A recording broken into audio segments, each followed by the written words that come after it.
Hello student. इस video में 8 grade अभ्यास पुस्तिका सामाजिक विज्ञान, ये आपका नई बुक जो है ना 2025 और 26, तो इसमें सामाजिक विज्ञान में आपका जो इतिहास है तो इतिहास का अध्याय 8। तो चलिए अध्याय 8, 18वीं शताब्दी में नए राजनीतिक गठन। पहला प्रश्न, भारत के कौन से हिस्सों में जमींदार और किसानों के विद्रोह के कारण राजस्व की मात्रा में कमी आ गई। यहाँ पर आपको 4 ऑप्शन दिया गया है, तो इस प्रश्न का सही उत्तर ऑप्शन ए होगा, उत्तर और पश्चिमी। नंबर 2, मुगल साम्राज्य के विघटन के समय सर्वाधिक महत्वपूर्ण एवं बड़ा प्रांत नहीं था। ऑप्शन दिया है बंगाल, हैदराबाद, अवध या फिर मालवा। इस प्रश्न का सही उत्तर मालवा होगा।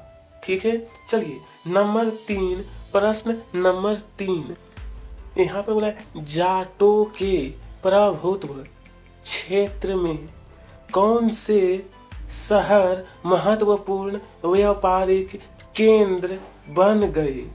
यहाँ पर दिया है पानीपत तथा वल्लभगढ़, पुणे और नागपुर, लखनऊ तथा इलाहाबाद, आगरा और सूरत। सही उत्तर है ए वाला, पानीपत तथा वल्लभगढ़। ठीक है, चलिए प्रश्न नंबर 4, यहाँ पर बोला है मराठा सरदारों में कौन शामिल नहीं था।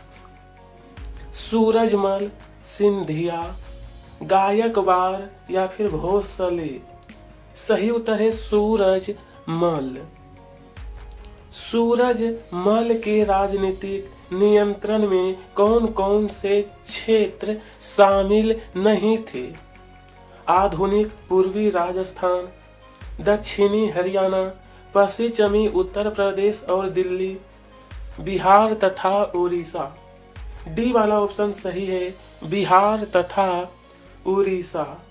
ठीक है, चलिए अब रिक्त स्थान वाला प्रश्न।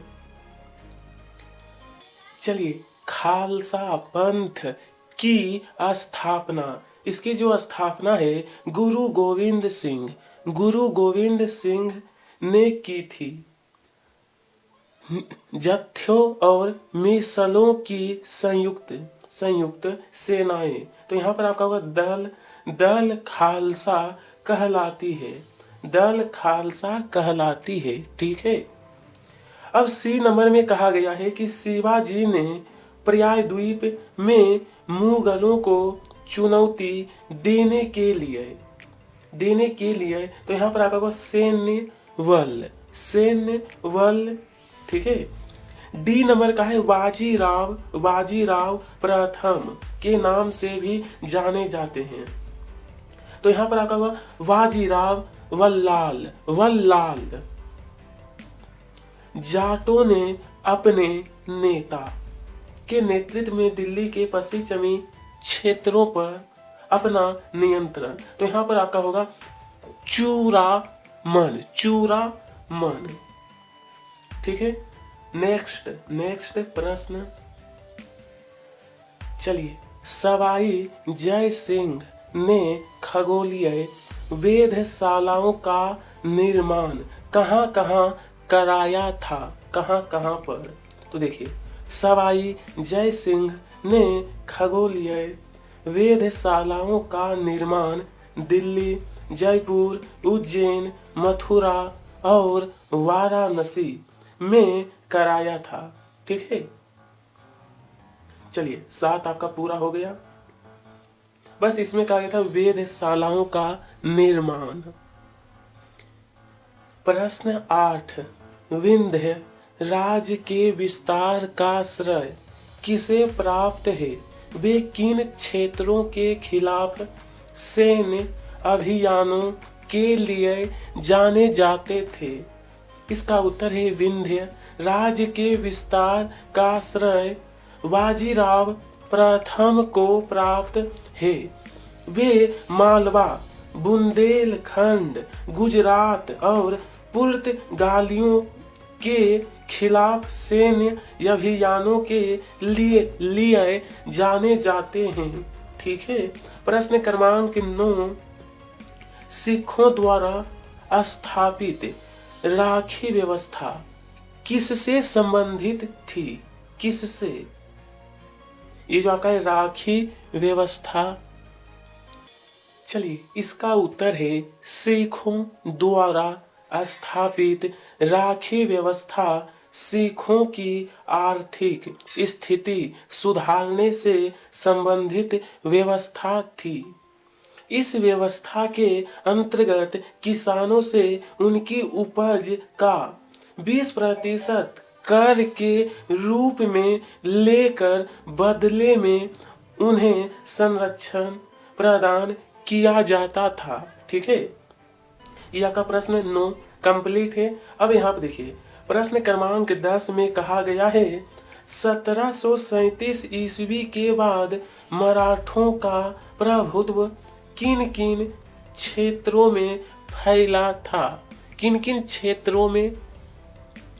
चलिए 1737 ईस्वी, तो इस प्रश्न का 1737 ईस्वी के बाद मराठों का प्रभुत्व उत्तर में राजस्थान और पंजाब, पूर्व में बंगाल और उड़ीसा तथा दक्षिण में कर्नाटक और तमिल एवं तेलुगु क्षेत्रों तक फैला था। ठीक है। अगला प्रश्न है, यहाँ पर प्रश्न कहा गया है कि जाट राज्य के प्रमुख व्यापारिक केंद्र कौन कौन से थे? किसका? तो जाट राज्य के। चलिए उत्तर रहेगा जाट समृद्ध कृषक थे और उनके प्रभुत्व क्षेत्र में पानीपत तथा वल्लभगढ़ जैसे शहर महत्वपूर्ण व्यापारिक केंद्र बन गए। जाटों की शक्ति सूरजमल के समय पराकाष्ठ पर पहुंची एवं सूरजमल के राज में भरतपुर एक शक्तिशाली राज्य के रूप में उभरा। कैसे? तो शक्तिशाली राज्य के रूप में।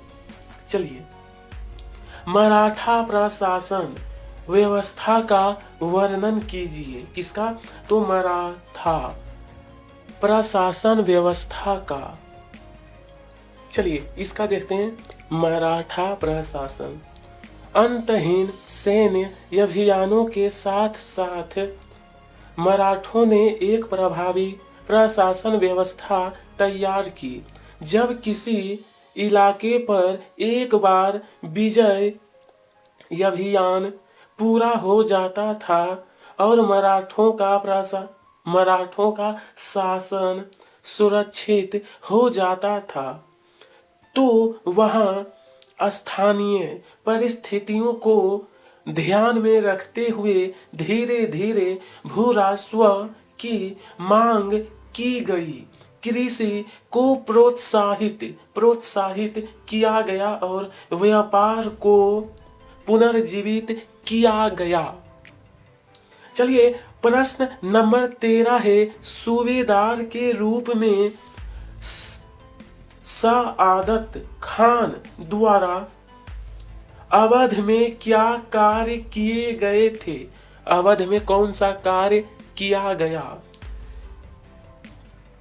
चलिए इसका उत्तर शहादत खान ने अवध क्षेत्र में मुगल प्रभाव को कम करने की कोशिशों के चलते मुगलों द्वारा नियुक्त जागीरदारों की संख्या में कटौती कर दी। उसने जागीरों के आकार में भी कटौती की और रिक्त स्थानों पर अपने निष्ठावान सेवकों को नियुक्त किया। धोखाधड़ी को रोकने के लिए जागीर अधिकारियों के खातों व लेखों की जांच की गई। ठीक है, चलिए अब यहां पर प्रश्न, यहां पर बोला कि दल खालसा किसे कहते थे, वे किस प्रकार कार्य करते थे। तो चलिए इस प्रश्न का उत्तर, तो प्रिय स्टूडेंट, दल खालसा किसे कहते हैं। 18वीं शताब्दी में कई योग नेताओं के नेतृत्व में सिखों ने अपने आप को पहले जत्थों में और बाद में मिसलों में संगठित किया। इन जत्थों और मिसलों की संयुक्त सेनाएं दल खालसा कहलाती थी। ठीक है, चलिए प्रश्न नंबर 15 में कहा है, उन परिस्थितियों को लिखिए जिनके कारण मुगल साम्राज्य कमजोर होता गया। मुगल साम्राज्य, तो चलिए इसका उत्तर है औरंगजेब के उत्तराधिकारियों के शासन काल में साम्राज्य के प्रशासन की कार्यकुशलता समाप्त होने लगी और मनसबदारों के शक्तिशाली वर्गों को वश में रखना केंद्रीय सत्ता के लिए कठिन हो गया। ठीक है, इस प्रकार मुगल साम्राज्य कमजोर होता गया। ठीक है, चलिए प्रश्न नंबर 16 में कहा है, मुगलों के विरुद्ध मराठों की सफलता के क्या कारण थे। किसका, मुगलों के विरुद्ध मराठों की सफलता। प्रिय स्टूडेंट, यहां पर है विरुद्ध मराठों की सफलता।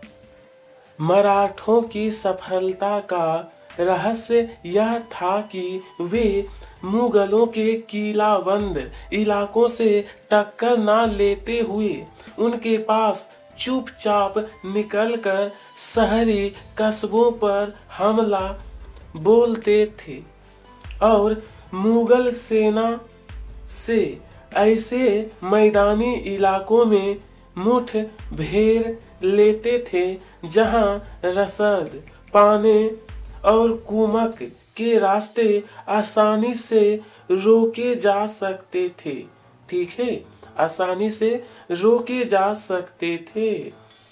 प्रश्न क्रमांक 17 में कहा है, चौथ वे सरदेशमुखी से क्या आशय था। चलिए तो इसका उत्तर, प्रिय विद्यार्थी, इस प्रश्न का उत्तर चौथ जमींदारों द्वारा वसूले जाने वाले भू राजस्व का 25% भाग है। ढक्कन में इनको मराठा वसूलते थे। उसके बाद ये तो आपका हो गया चौथ के बारे में। अब सरदेशमुखी, इसका मतलब होता है ढक्कन में मुख्य राजस्व संग्रहकर्ता को दिए जाने वाले भू राजस्व का 9 से 10% हिस्सा था। ठीक है, यहाँ तक आपका कंप्लीट है। तो प्रिय स्टूडेंट, कक्षा 7वीं का सामाजिक विज्ञान आपका समाप्त हो गया। कमेंट बॉक्स में बताइएगा कि अगला कौन सा टॉपिक आपको चाहिए।